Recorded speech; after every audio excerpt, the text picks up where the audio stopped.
Ce soir même, pendant que tu dormiras, une main invisible ouvrira un livre à ton nom. Chaque pensée cachée, chaque larme versée en secret, chaque prière murmurée dans le noir, tout y est déjà écrit. Et ce que Dieu voit aujourd'hui décidera de ton éternité. Il existe un livre que tu n'as jamais vu, et pourtant il porte ton nom sur la couverture. Ce n'est pas une métaphore, mes amis, c'est une réalité que l'Écriture affirme avec une clarté qui devrait faire trembler nos genoux et réchauffer notre cœur en même temps. Le prophète Malachie l'a écrit noir sur blanc. Alors ceux qui craignent l'Éternel se parlèrent l'un à l'autre. L'Éternel fut attentif et il écouta. Et un livre de souvenirs fut écrit devant lui pour ceux qui craignent l'Éternel et qui honorent son nom. Un livre de souvenirs. Pas un livre d'accusation seulement, comme on l'imagine souvent, mais un livre où Dieu lui-même consigne ce qui touche son cœur. Charles Spurgeon, cet homme que l'on surnommait le prince des prédicateurs, disait un jour à ses fidèles que rien de ce que fait un enfant de Dieu ne tombe dans l'oubli devant le trône céleste. Il affirmait que même le plus petit soupir d'un cœur brisé, même la larme la plus discrète versée dans la solitude d'une chambre fermée, montait jusqu'au ciel comme un parfum précieux. Spurgeon savait de quoi il parlait, car il avait lui-même traversé des nuits de ténèbres, des saisons où la dépression pesait sur son âme comme une pierre. Et pourtant, il tenait bon, parce qu'il croyait fermement que Dieu regardait, que Dieu notait, que rien n'échappait à ce regard qui perce les cœurs. Alors laisse-moi te poser une question, toi qui m'écoutes aujourd'hui. As-tu déjà pensé à ce qui est écrit sur toi en ce moment précis? Pas ce que les hommes disent de toi, pas ta réputation devant tes voisins, ta famille ou tes collègues, mais ce que le ciel enregistre pendant que tu vaques à tes occupations quotidiennes. Ce matin, pendant que tu préparais le café, pendant que tu conduisais vers ton travail, pendant que tu réglais une dispute avec un être cher, il y avait un témoin silencieux. Le psalmiste l'a chanté avec des mots qui devraient nous saisir. Tu comptes les pas de ma vie errante. Recueille mes larmes dans ton outre. Ne sont-elles pas inscrites dans ton livre? Ce verset n'est pas une simple poésie religieuse destinée à orner nos murs. C'est une vérité vivante. Dieu recueille tes larmes dans une outre. Il les compte, il les garde. Cela signifie que ta douleur n'est jamais gaspillée devant lui, que ton chagrin le plus intime n'est jamais passé inaperçu. Combien de fois as-tu pleuré seul, pensant que personne ne voyait, que personne ne savait? Le ciel savait. Le ciel regardait. Et cette pensée devrait transformer ta manière de traverser les épreuves, car tu n'es jamais réellement seul dans ta souffrance. Mais ce livre ne contient pas uniquement nos larmes et nos douleurs, il contient aussi nos choix, nos paroles, nos actes cachés, ceux que personne ne voit sauf Dieu.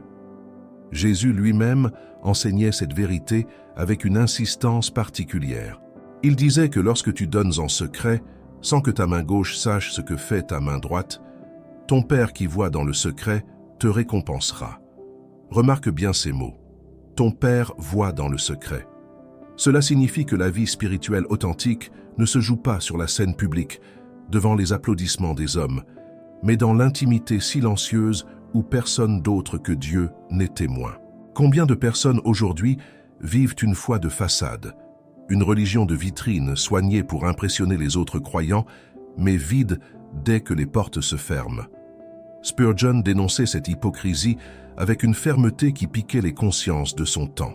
Il rappelait que Dieu ne se laisse jamais tromper par nos performances extérieures, car il sonde les reins et les cœurs. Ce qui compte vraiment, ce n'est pas ce que les autres croient voir en toi, c'est ce que tu es réellement lorsque tu te retrouves seul face à ton Créateur. Et voici où cette vérité devient à la fois bouleversante et libératrice.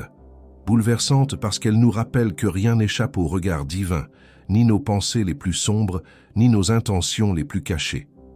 L'apôtre Paul écrivait que le jour viendra où Dieu jugera les secrets des hommes. Ce jour-là, tout ce qui est caché sera manifesté. Chaque pensée, chaque motivation, chaque geste posé dans l'obscurité sortira à la lumière. Cette pensée devrait nous pousser à examiner notre cœur avec une honnêteté que nous évitons souvent, parce qu'il est plus facile de fermer les yeux sur nos propres failles que de les affronter devant Dieu. Mais cette vérité est également libératrice, parce qu'elle signifie que Dieu voit aussi ce que les hommes ignorent de nos combats intérieurs. Il voit tes efforts silencieux pour rester fidèle malgré la tentation. Il voit les nuits où tu as choisi de prier, plutôt que de céder à l'amertume. Il voit ta patience envers un conjoint difficile, ta persévérance dans une épreuve que personne ne comprend, ton pardon accordé en secret à quelqu'un qui t'a blessé profondément. Rien de tout cela ne se perd. Rien de tout cela n'est ignoré. Le livre s'écrit chaque jour, chaque heure, chaque instant, et il contient bien plus que ce que les hommes pourraient jamais imaginer de toi. Alors, mes amis, la question qui devrait résonner dans ton âme n'est pas seulement « Que fait-on de moi devant les hommes ?» mais « Que devient mon cœur devant Dieu ?» Es-tu en train de bâtir un livre de souvenirs rempli de fidélité, de larmes sincères, d'actes de compassion accomplis loin des regards, ou bien laisses-tu s'accumuler des pages que tu voudrais un jour effacer?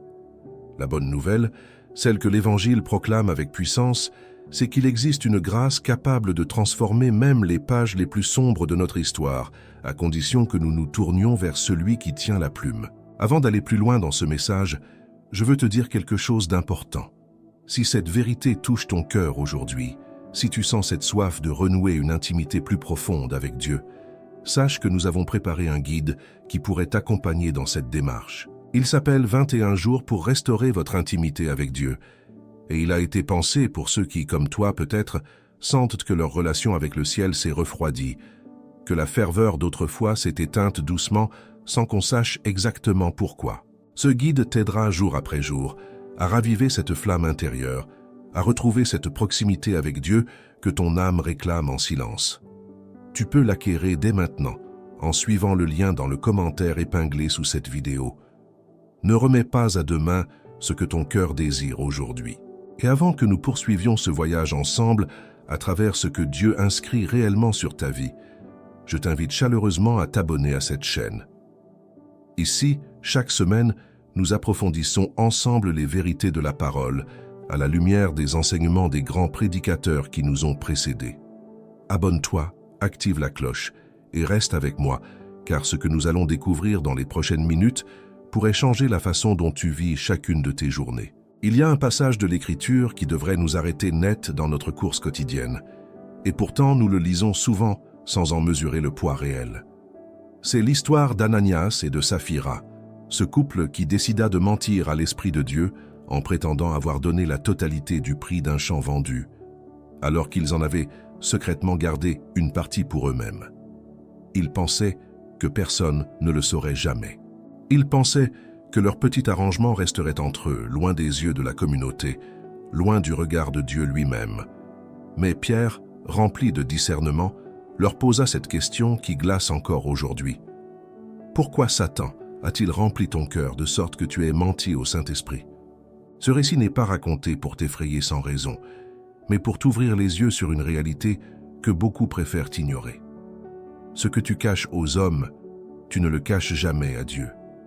Il n'existe aucune pièce secrète, aucun coin d'ombre, aucun repli de ton cœur où tu puisses te dérober à son regard. Le roi David lui-même, cet homme selon le cœur de Dieu, l'avait compris après sa chute avec Bathsheba. Il écrivit dans un psaume bouleversant « Voici, tu aimes la vérité dans le cœur, et tu m'as fait connaître la sagesse au fond de mon être. » David avait tenté de dissimuler son péché pendant des mois entiers, mais le prophète Nathan vint le confronter, car le livre de Dieu avait déjà tout consigné. Alors demande-toi honnêtement aujourd'hui, quelle page remplis-tu en ce moment même de ton existence? Peut-être que personne autour de toi ne connaît cette pensée amère que tu nourris contre un frère ou une sœur depuis des années. Peut-être que personne ne sait combien de fois tu as murmuré contre Dieu dans le silence de ta chambre, remettant en question sa bonté face à tes épreuves. Peut-être que personne ne soupçonne cette habitude cachée que tu traînes depuis si longtemps, celle que tu confesses seulement dans l'obscurité, quand tu es certain que personne ne peut t'entendre. Mais il y a une bonne nouvelle au cœur même de cette vérité troublante. Ce livre que Dieu tient ne sert pas uniquement à condamner, il sert aussi à révéler le chemin de la guérison. Car celui qui connaît déjà tout de toi, jusqu'aux plus petits détails, jusqu'à la pensée la plus fugace, ce même Dieu t'invite à venir vers lui sans masque, sans faux semblant, sans cette comédie que nous jouons parfois même devant nos propres frères dans la foi. L'apôtre Jean l'écrivait avec une clarté saisissante. Si nous confessons nos péchés, il est fidèle et juste pour nous les pardonner et pour nous purifier de toute iniquité. Vois-tu la différence fondamentale entre la peur religieuse et la crainte véritable de Dieu. La peur religieuse pousse à se cacher, à fuir, à multiplier les excuses comme le firent Adam et Ève dans le jardin lorsqu'ils entendirent le pas de Dieu qui s'approchait. La crainte véritable, elle, pousse au contraire à courir vers lui, sachant qu'il connaît déjà tout, mais qu'il choisit malgré tout d'aimer, de restaurer, de purifier ceux qui viennent à lui avec un cœur sincère. Ce livre secret n'existe donc pas pour t'écraser sous la culpabilité, mais pour t'inviter à une transparence totale devant celui qui voit déjà tout. Pense un instant à Zachée, ce petit homme méprisé de tous, collecteur d'impôts corrompu, détesté par sa propre nation pour ses malversations cachées. Tout le monde connaissait sa réputation extérieure, mais personne ne connaissait vraiment ce qui se passait dans son cœur, cette soif secrète de rencontrer Jésus, cette curiosité qui le poussa à grimper sur un sycomore, malgré le ridicule que cela pouvait représenter pour un homme de son rang. Et quand Jésus leva les yeux vers lui, il ne vit pas seulement le collecteur d'impôts malhonnête que la foule condamnait, il vit le cœur affamé de vérité qui battait sous cette réputation ternie. Ce jour-là, Zachée changea complètement de vie, restituant 4 fois ce qu'il avait volé. Cette histoire nous enseigne quelque chose de profond sur la manière dont Dieu regarde chacun de nous. Il ne se contente pas de lire les pages visibles de notre existence, celles que tout le monde peut consulter. Il lit également les pages intérieures, celles où se cachent nos véritables intentions, nos désirs les plus sincères, notre soif secrète de changement même quand nos actes extérieurs ne le reflètent pas encore. Cela signifie que même si ta vie actuelle porte des marques dont tu n'es pas fier, même si certaines pages de ton livre te font honte, il reste toujours la possibilité d'un tournant, d'une rencontre, d'une transformation semblable à celle de Zachée. Mais attention mes amis, cette grâce ne doit jamais devenir une excuse pour continuer à vivre dans la duplicité. Il serait facile de se dire que puisque Dieu pardonne, autant continuer à jouer double jeu, à maintenir une façade devant les hommes tout en cultivant secrètement des habitudes qui déplaisent au ciel. Mais l'Écriture nous avertit clairement contre cette tentation. Le livre des Proverbes déclare que celui qui cache ses transgressions ne prospère point, mais que celui qui les confesse et les abandonne obtient miséricorde.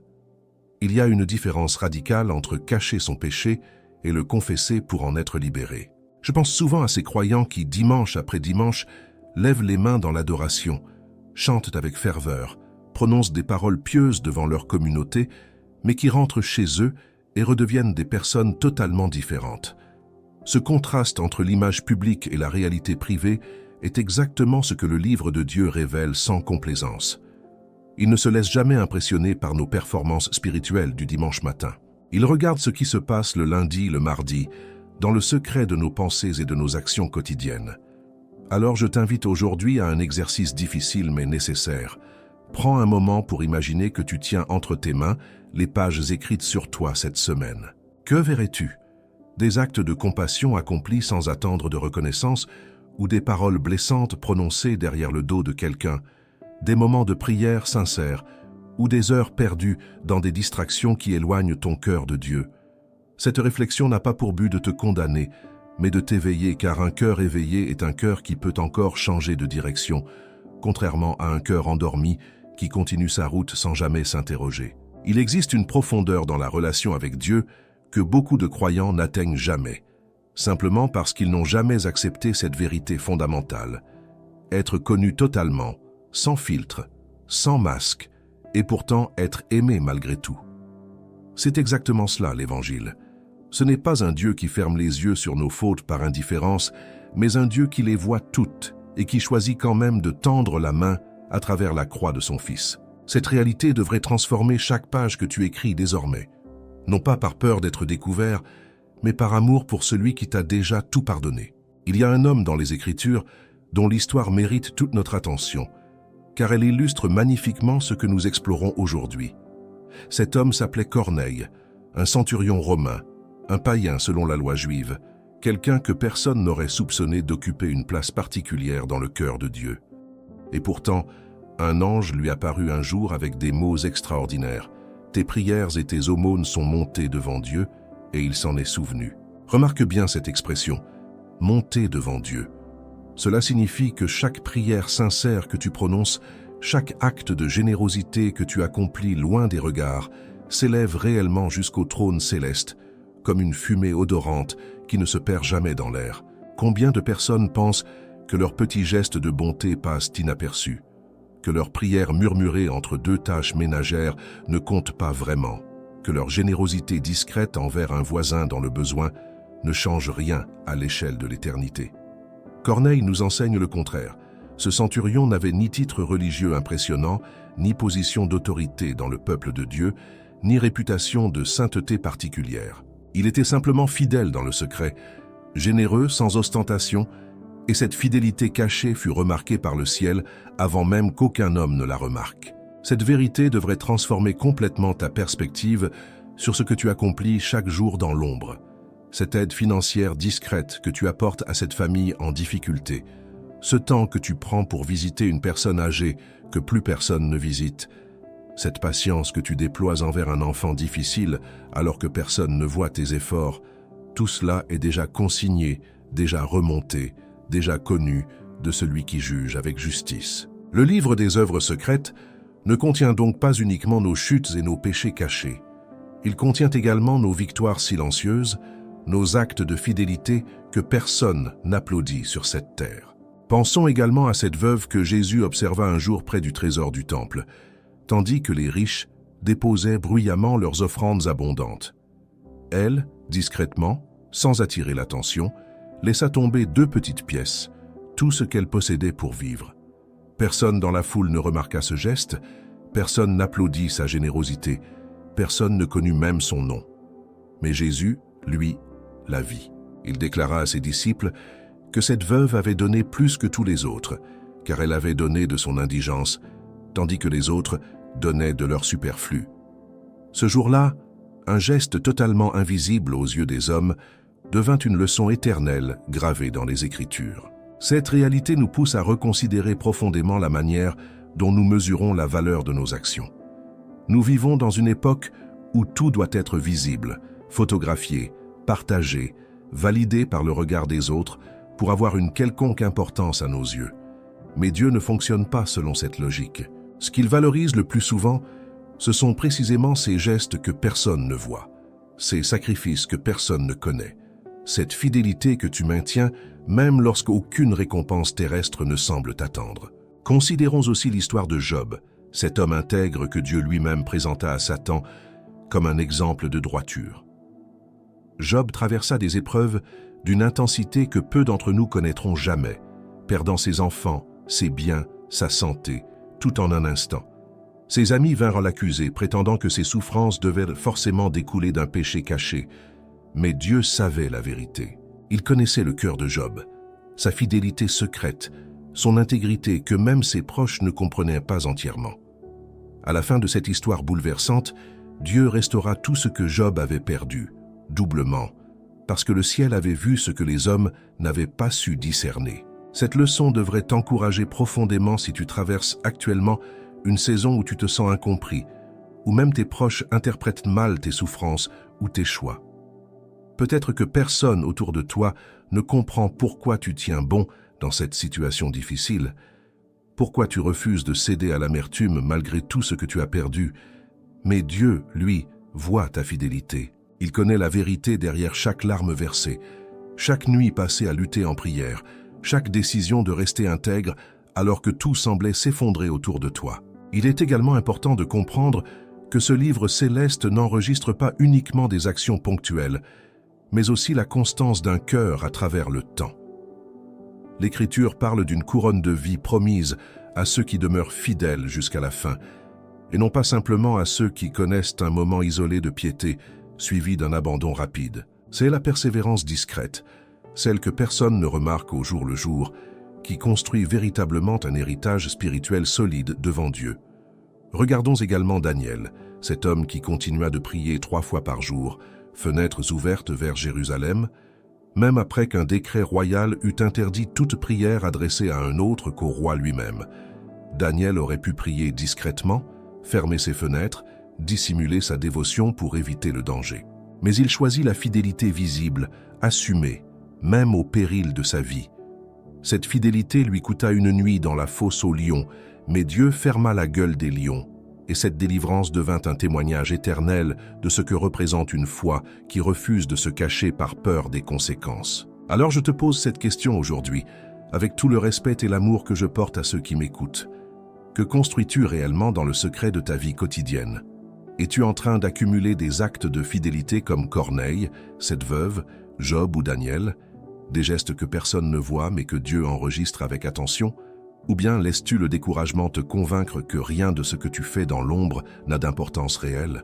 Rappelle-toi que le ciel ne mesure jamais nos actions selon les standards du monde, selon les likes, les applaudissements ou la reconnaissance publique.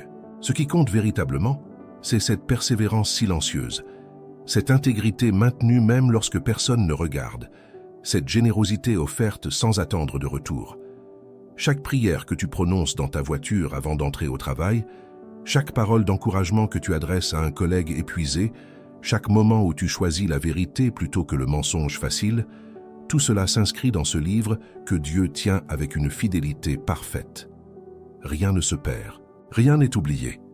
Même les gestes que tu as toi-même presque oubliés, cette parole douce prononcée un matin difficile, cette dette pardonnée en silence, ce fardeau porté pour quelqu'un sans qu'il le sache jamais, tout demeure gravé avec précision dans la mémoire de Dieu.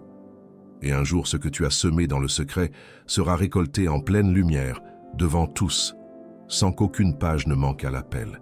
Il existe un moment dans l'histoire de Moïse qui révèle à quel point ce livre céleste tient une place centrale dans le cœur même de Dieu.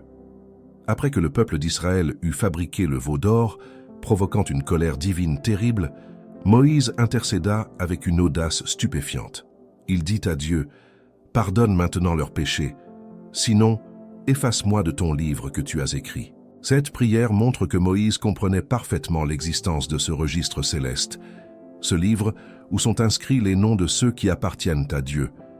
Il était prêt à sacrifier sa propre place dans ce livre pour sauver son peuple, tant il mesurait la gravité de ce que représentait y figurer ou en être retranché. Cette scène nous transporte directement vers une vérité que l'Apocalypse développe avec une intensité saisissante. Jean, exilé sur l'île de Patmos, reçut une vision du jugement final, un moment où des livres furent ouverts devant le trône de Dieu.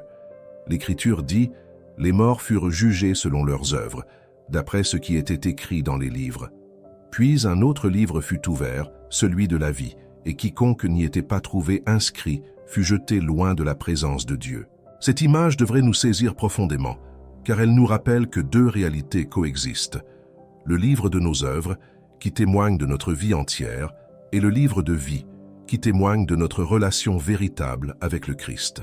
Beaucoup de croyants vivent dans une confusion dangereuse à ce sujet, pensant que leurs bonnes actions suffiront à elles seules pour être acceptées devant Dieu au jour du jugement. Mais l'Écriture est claire, ce ne sont pas nos œuvres qui nous sauvent, c'est la grâce reçue par la foi en Jésus-Christ. Cependant, une fois cette grâce reçue, nos œuvres deviennent le témoignage vivant de cette transformation intérieure. Elles ne nous sauvent pas, mais elles révèlent si notre foi est authentique ou simplement une étiquette religieuse vide de substance. Pensons maintenant à ce contraste saisissant entre deux hommes qui côtoyèrent Jésus de très près, Judas et Pierre. Tous deux trahirent le Seigneur d'une certaine manière, l'un en le vendant pour 30 pièces d'argent, l'autre en le reniant 3 fois par peur devant une simple servante. Aux yeux des hommes, leurs fautes semblent presque comparables. Mais leurs cœurs secrets, ceux que seul Dieu pouvait sonder, prirent des directions radicalement opposées. Judas, rongé par une culpabilité sans repentance véritable, alla se pendre. Pierre, brisé mais tourné vers la grâce, pleura amèrement, puis revint vers son Seigneur, devenant plus tard le rocher sur lequel l'Église fut bâtie. Cette différence n'était pas visible immédiatement aux yeux de la foule qui les observait. Extérieurement, les deux hommes semblaient avoir échoué de manière similaire, mais dans le livre secret de leur cœur, l'un choisit le désespoir, l'autre choisit la repentance. Cela nous enseigne quelque chose de fondamental. Ce n'est pas seulement l'acte extérieur qui compte devant Dieu, mais la direction que prend notre cœur après la chute. Es-tu quelqu'un qui, après avoir échoué, se tourne vers le désespoir et l'autocondamnation, ou quelqu'un qui, malgré la honte, revient courageusement vers la grâce? Il y a aussi cet autre récit bouleversant, celui du brigand crucifié aux côtés de Jésus. Cet homme avait vécu une existence de violence et de crime, une vie que la société considérait comme perdue, sans valeur, sans espoir de rédemption. Pourtant, dans ces derniers instants, quelque chose se produisit dans le secret de son cœur. Il reconnut sa propre culpabilité, il reconnut l'innocence de Jésus, et il prononça cette simple prière: « Souviens-toi de moi, quand tu viendras dans ton règne. » Jésus lui répondit immédiatement: « Aujourd'hui, tu seras avec moi dans le paradis. » En quelques instants, ce cœur transformé fut inscrit dans le livre de vie, non pas à cause d'un passé glorieux, mais à cause d'un moment de repentance authentique connu de Dieu seul. Cette histoire nous rappelle qu'il n'est jamais trop tard pour que ton cœur change de direction, peu importe ce que contient déjà ton livre. Peut-être que tu portes aujourd'hui le poids de décennies d'erreurs, de choix que tu regrettes profondément, d'une réputation ternie que tu ne peux plus effacer aux yeux des hommes. Mais Dieu ne regarde pas seulement ton passé, il regarde également ce mouvement présent de ton cœur vers lui. Le brigand sur la croix n'eut aucune occasion de prouver sa transformation par des années de bonnes œuvres. Et pourtant, sa repentance sincère suffit pour être accueilli dans le paradis. Cela ne signifie évidemment pas que nos actions n'ont aucune importance, car nous avons vu dans les parties précédentes combien Dieu valorise la fidélité discrète, la générosité secrète, la persévérance silencieuse. Mais cela signifie que le fondement de notre relation avec Dieu repose avant tout sur la sincérité de notre cœur envers lui, et non sur un calcul mathématique de bonnes actions accumulées pour compenser nos fautes. L'apôtre Paul l'exprime clairement lorsqu'il écrit que c'est par la grâce que nous sommes sauvés, par le moyen de la foi, et que cela ne vient pas de nous, c'est le don de Dieu. Alors quelle direction prend ton cœur aujourd'hui, en ce moment précis où tu m'écoutes? Es-tu dans une saison de fuite, essayant d'éviter le regard de Dieu à cause d'une faute que tu portes en silence? Ou bien es-tu prêt, comme Pierre, comme le brigand sur la croix, à te tourner vers la grâce sans plus tarder? Le livre que Dieu tient sur toi n'est jamais figé de manière irrévocable tant que tu respires encore sur cette terre. Chaque jour offre une nouvelle possibilité d'écrire une page différente. Une page de repentance, de restauration, de fidélité renouvelée. Rappelle-toi également que ce livre ne contient pas uniquement le récit de tes chutes et de tes relèvements. Il contient aussi le témoignage silencieux de ta persévérance dans la foi, même lorsque les circonstances semblent contredire les promesses de Dieu. Élie, ce prophète puissant qui avait vu le feu descendre du ciel sur le mont Carmel, connut aussi des moments de découragement profond, se cachant sous un genêt, désirant mourir. Mais Dieu, dans sa tendresse, ne l'abandonna pas, et son histoire continue d'inspirer des millions de croyants aujourd'hui. Précisément parce que Dieu voit au-delà de nos moments de faiblesse la fidélité globale d'une vie tournée vers lui.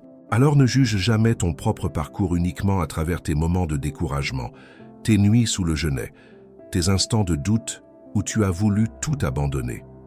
Dieu, lui, regarde l'ensemble de ton histoire avec une tendresse patiente, et il continue d'écrire avec toi, page après page, une œuvre bien plus grande que ce que tes yeux peuvent percevoir aujourd'hui. Jésus raconta un jour une parabole qui perce directement au cœur de tout ce que nous explorons ensemble depuis le début de ce message. Deux hommes montèrent au temple pour prier. Le premier, un pharisien, se tint debout et pria ainsi en lui-même: « Dieu, je te rends grâce de ce que je ne suis pas comme le reste des hommes, qui sont ravisseurs, injustes, adultères, ou même comme ce publicain. » Il énuméra ensuite fièrement ses jeûnes et ses offrandes, satisfait de son propre livre de bonnes œuvres qu'il croyait irréprochable devant Dieu. Le second, un publicain méprisé, se tenait à distance, n'osant même pas lever les yeux vers le ciel, se frappant la poitrine et disant simplement « Ô Dieu, sois apaisé envers moi qui suis un pécheur ». Jésus conclut ce récit par une déclaration qui a dû choquer profondément ceux qui l'écoutaient ce jour-là. Il dit que le publicain descendit dans sa maison justifié devant Dieu plutôt que le pharisien. Voilà une vérité qui devrait ébranler toute notre compréhension du livre céleste. Ce n'est pas la longue liste de nos performances religieuses qui impressionne Dieu, mais l'humilité sincère d'un cœur qui reconnaît sa véritable condition devant lui. Le pharisien pensait tenir un registre impeccable, alors qu'en réalité, son orgueil secret souillait chaque ligne de ce qu'il croyait être des mérites. Cette vérité devrait t'interpeller aujourd'hui, toi qui m'écoutes peut-être en pensant avoir accumulé suffisamment de bonnes actions pour te sentir en sécurité devant Dieu. Ou peut-être, à l'inverse, tu te sens comme ce publicain, indigne, honteux, persuadé que ton livre est tellement rempli de fautes qu'aucune rédemption n'est plus possible pour toi. Sache que c'est précisément cette humilité, cette reconnaissance sincère de ta condition, qui ouvre la porte à la grâce, bien plus que n'importe quelle liste de mérites accumulés avec orgueil. Pensons également à cette femme dont l'histoire est racontée dans l'évangile de Luc, une pécheresse connue de toute la ville, qui entra dans la maison d'un pharisien où Jésus était invité. Elle se tint derrière lui, pleurant, mouillant ses pieds de ses larmes, les essuyant avec ses cheveux, les oignant de parfums précieux. Le pharisien, scandalisé intérieurement, pensa que si Jésus était vraiment un prophète, il saurait quelle sorte de femme le touchait ainsi.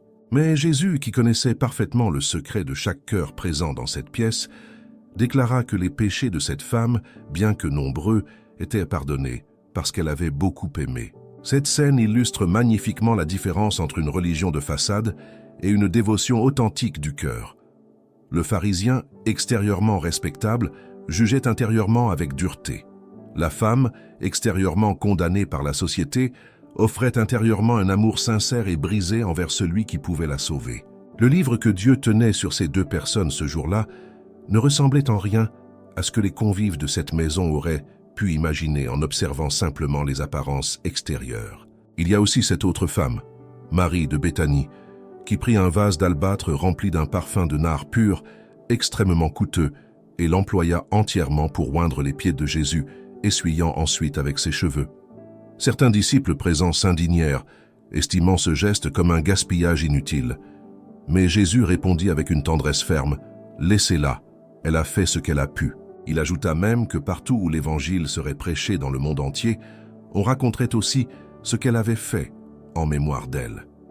Un geste d'amour accompli dans un moment précis, motivé par une dévotion sincère, fut ainsi immortalisé pour l'éternité, alors que personne autour d'elle n'en comprenait pleinement la valeur sur le moment. Cela nous enseigne que Dieu ne mesure pas seulement la grandeur apparente de nos actes, mais la profondeur de l'amour et de la sincérité qui les motive.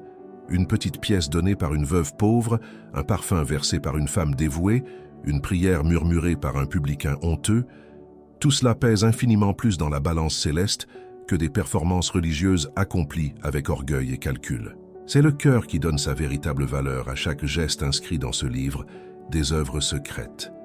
Je pense aussi à Ézéchias, ce roi de Juda, qui, atteint d'une maladie mortelle, se tourna le visage contre le mur et pria le Seigneur dans le secret de sa chambre, pleurant amèrement, suppliant Dieu de se souvenir de sa fidélité passée. Le prophète Ésaïe n'avait pas encore franchi la cour du palais que Dieu lui donna un nouveau message. 15 années supplémentaires de vie furent accordées à ce roi en réponse directe à cette prière secrète, à ces larmes que personne d'autre n'avait vues.